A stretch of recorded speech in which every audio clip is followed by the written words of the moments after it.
Hey, Celtic fans, gather round because there's a lot going on again at Parkhead. Change seems to be the only constant at Celtic these days, and this time it's happening off the pitch, in the heart of the club's recruitment structure.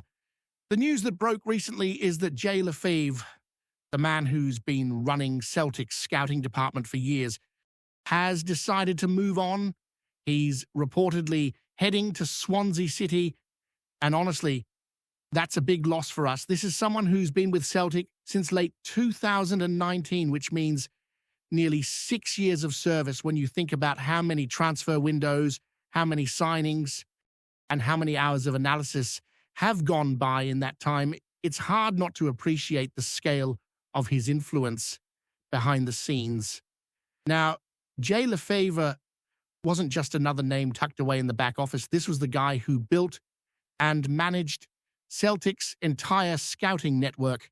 He started under Nick Hammond's era, which already feels like a lifetime ago, and from there became the key link between analysts, scouts, and decision-makers at the club. Before joining Celtic, he'd already carved out a solid career working for Arsenal as their head of video scouting and analysis. He'd also had spells at Brighton and Millwall, so he wasn't just stepping into the Celtic role blindly.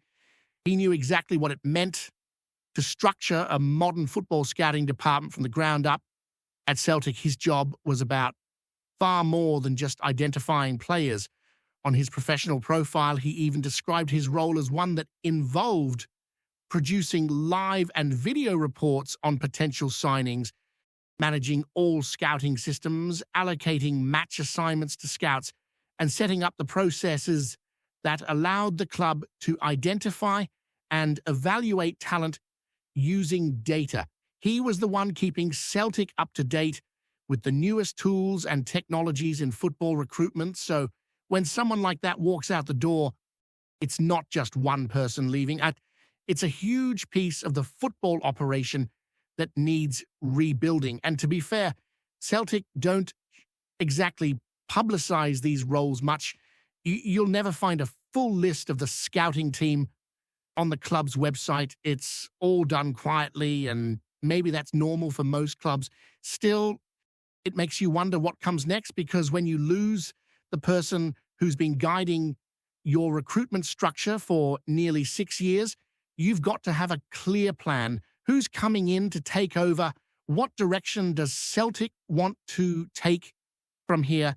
Those are big questions that could define the next couple of transfer windows.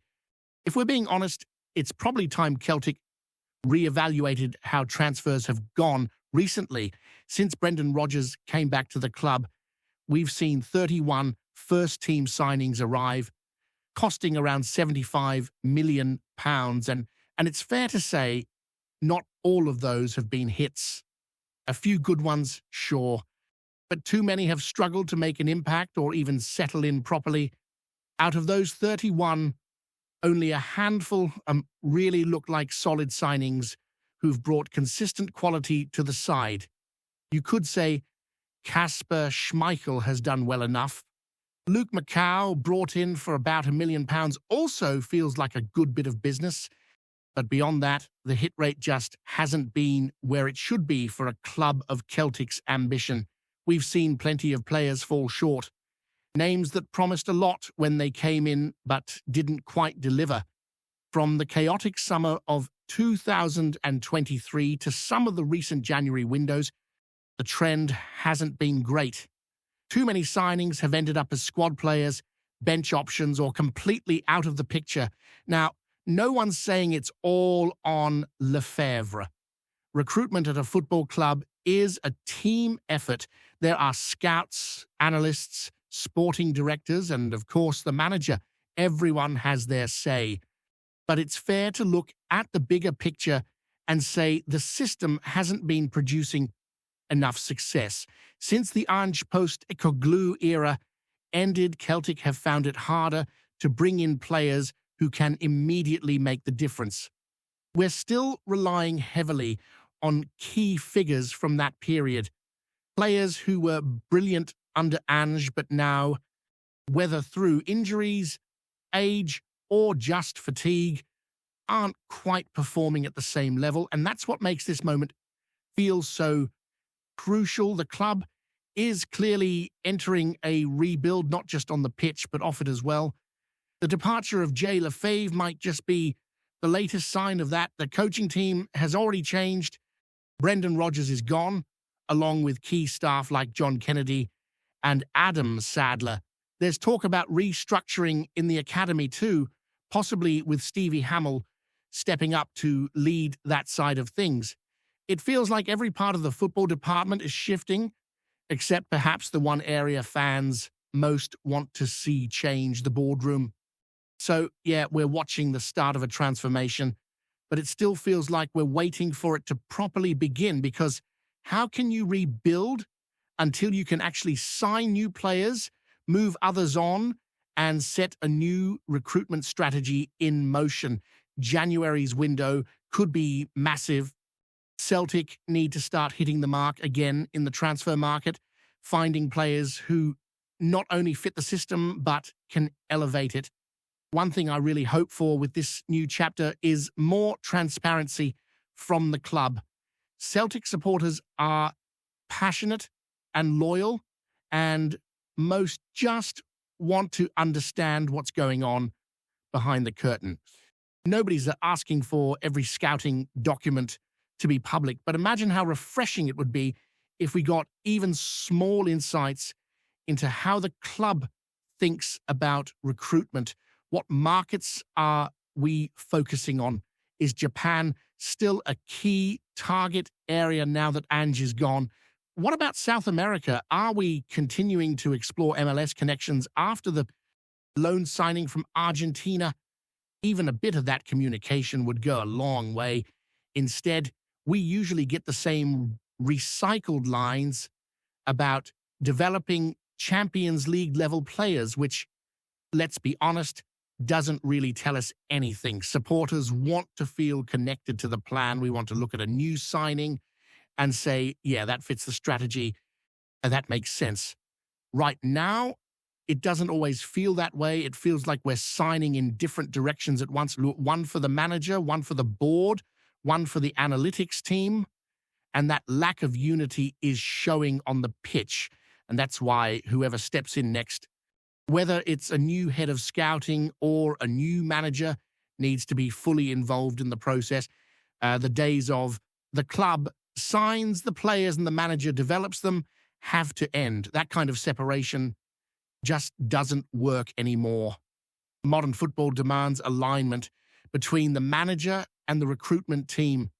Every signing should have a clear purpose, someone the manager actually wants and plans to use.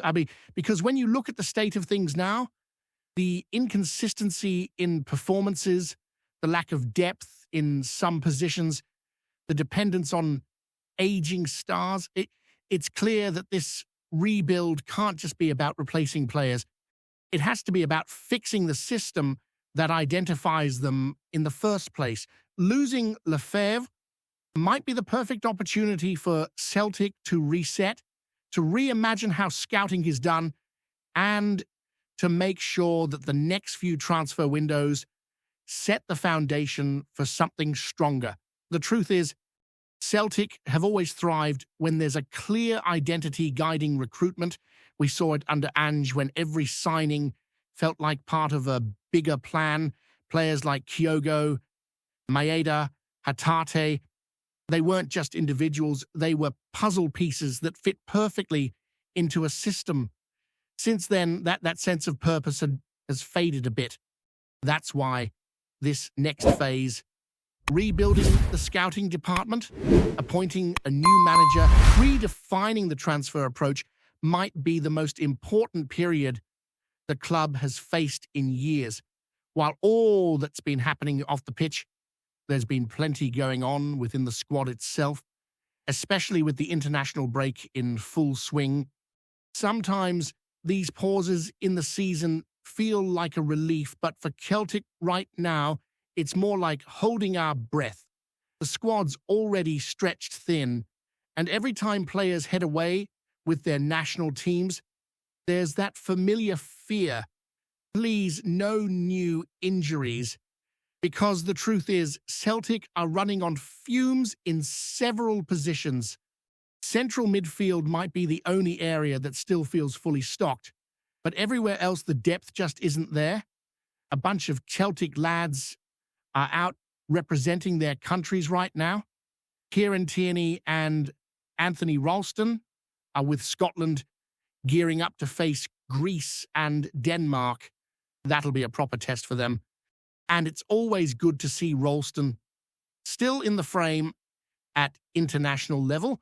Kasper Schmeichel's been called up for Denmark as well, and funnily enough, he could be back playing at Hampton soon.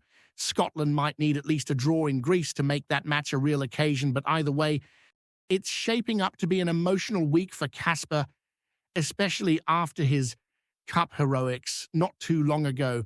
Then we've got Liam Scales and young Johnny Kenny flying the flag for Ireland. It's brilliant for Kenny, who's earned his first senior call-up. That's the kind of progress fans love to see. Ireland are facing Portugal and Hungary, so he'll be learning a lot from those games. Austin Trusty's another one who's on the road, heading back into the US setup after some solid performances for Celtic. The States are playing Paraguay and Uruguay in friendlies, and it's great to see him getting recognition again.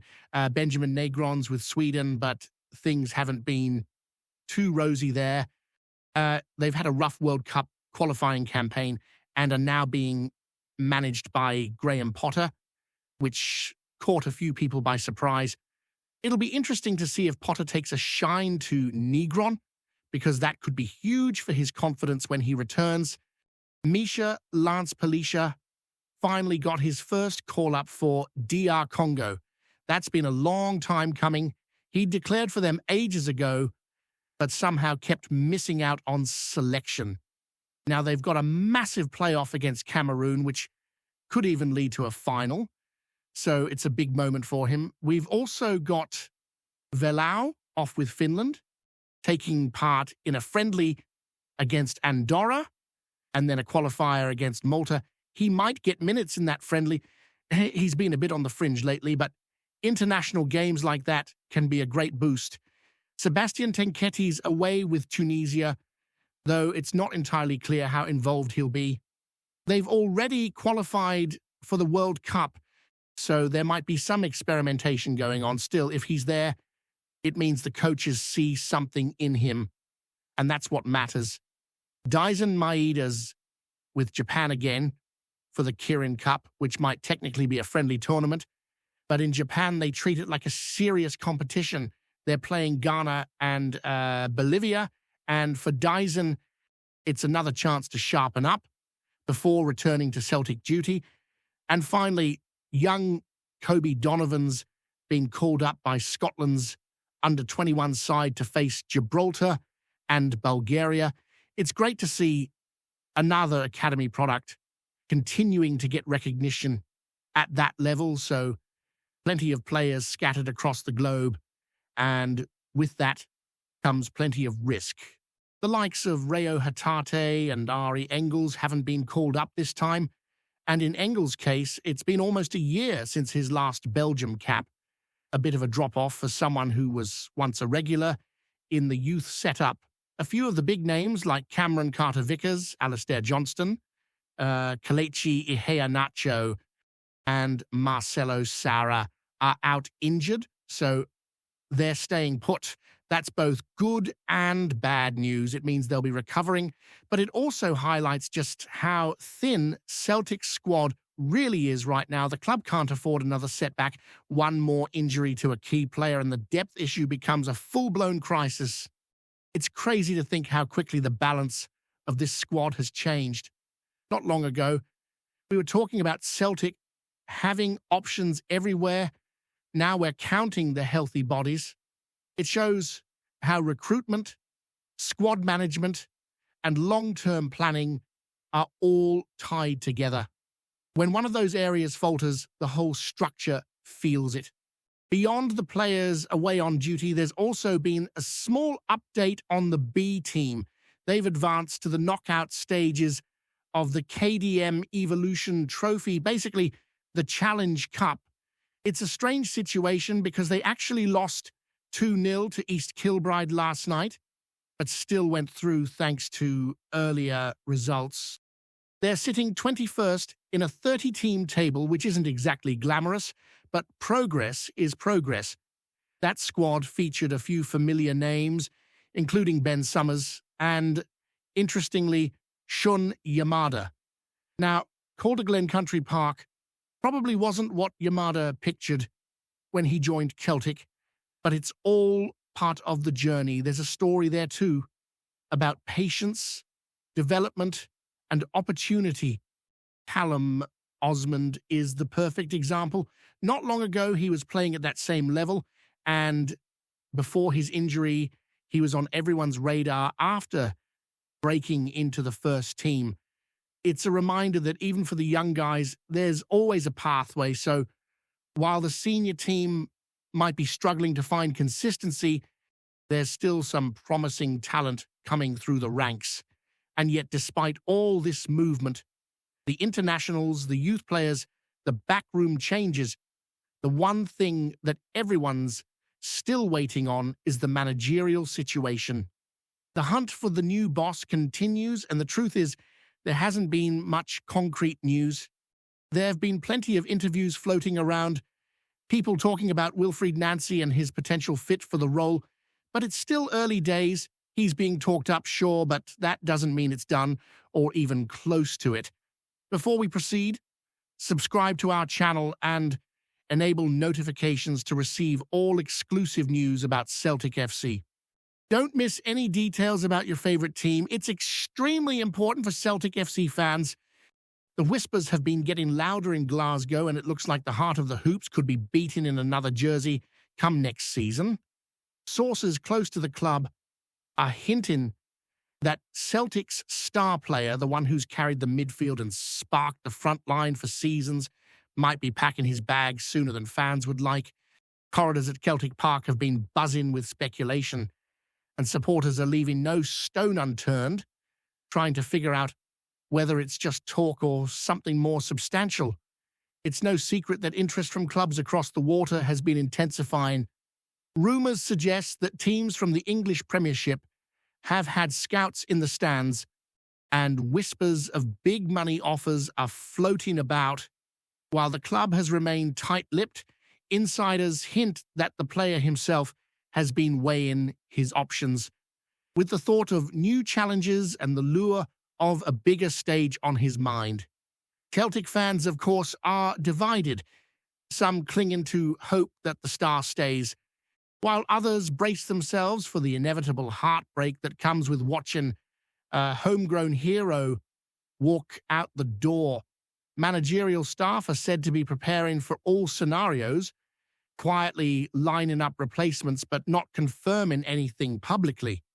It's the kind of situation that has pundits and social media abuzz, with every training session and every flicker of news scrutinized for clues.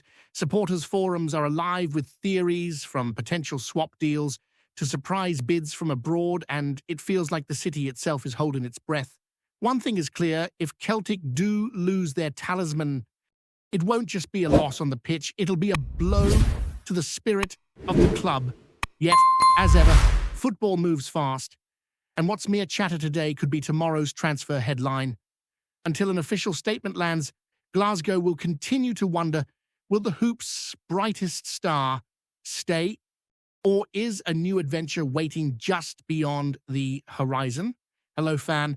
Don't forget to like and subscribe to the channel, as it means a lot to Celtic FC. Also, share your opinion about the news in the comments below. See you in the next video.